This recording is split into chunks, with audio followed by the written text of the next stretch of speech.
Bienvenue à tous dans cette nouvelle vidéo. On se retrouve pour la suite des analyses sur les Pokémon de la 9e génération. Et nous allons parler dans cette vidéo de Ampibidou, qui est un Pokémon qui avait été révélé avant la sortie des jeux, qui est l'évolution de Tête Ampoule, qu'on peut voir juste ici. Alors du coup, qu'est-ce que c'est que ce Pokémon? C'est un Pokémon de type électrique pur, le type électrique qui est globalement un bon type en stratégie.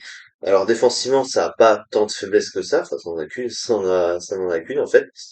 Une seule faiblesse au type sol, trois résistances électriques, vol et acier, c'est toujours assez sympa d'avoir trois résistances évidemment, surtout quand t'as qu'une faiblesse à côté.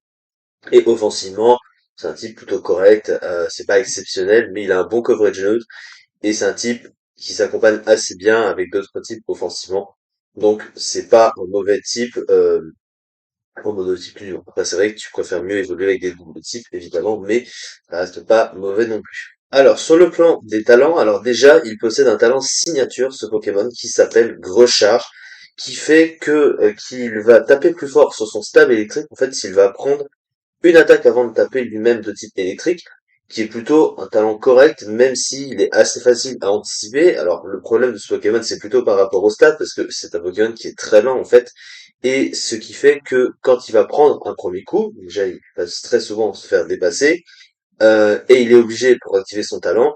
Et derrière, s'il dépasse pas le Pokémon, et ben il va pas taper plus fort, ou alors il suffira que l'adversaire mette un Pokémon qui prenne pas cher sur l'attaque, et du coup, comme ce sera forcément une attaque de type électrique qui sera boostée, ce sera assez facile à contrer.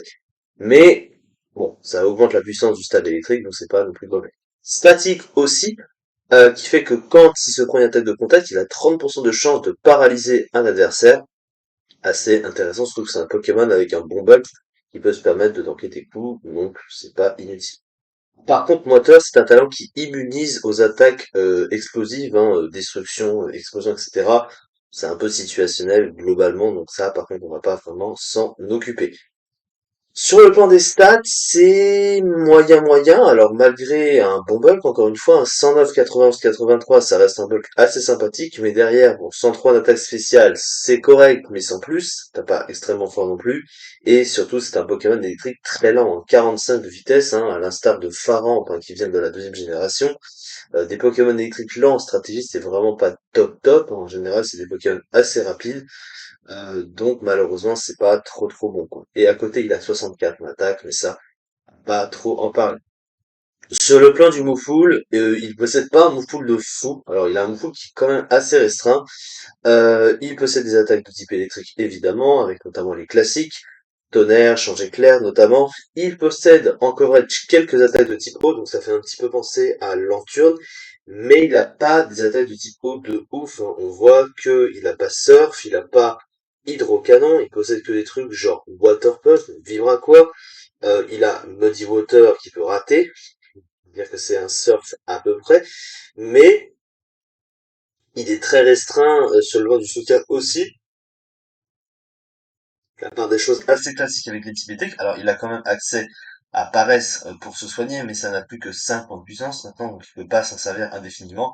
Et puis surtout que, il n'a pas vraiment grand chose à proposer dans son move pour le démarquer. Et ça, c'est vrai que s'il a pas de vraie niche, ce Pokémon, tu vas le comparer à d'autres Pokémon de type électrique et malheureusement, la comparaison est pas vraiment en sa faveur. Donc c'est un petit peu dommage parce qu'un tel manque d'options, du coup, le baisse, et puis déjà descendu dans les tiers.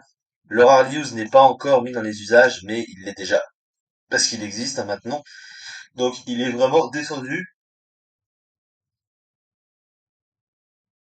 et en underuse, comme on peut le constater ici, seulement 58e du tiers, 1,5%. Malheureusement, c'est pas suffisant pour le prétendre à un bon niveau pour la suite, et je pense qu'il risque de tomber encore dans les tiers. C'est ça, du coup, pour cette vidéo. On se retrouve prochainement pour la suite des analyses sur les Pokémon de la 9e génération. Merci beaucoup de m'avoir suivi et à très vite pour la suite.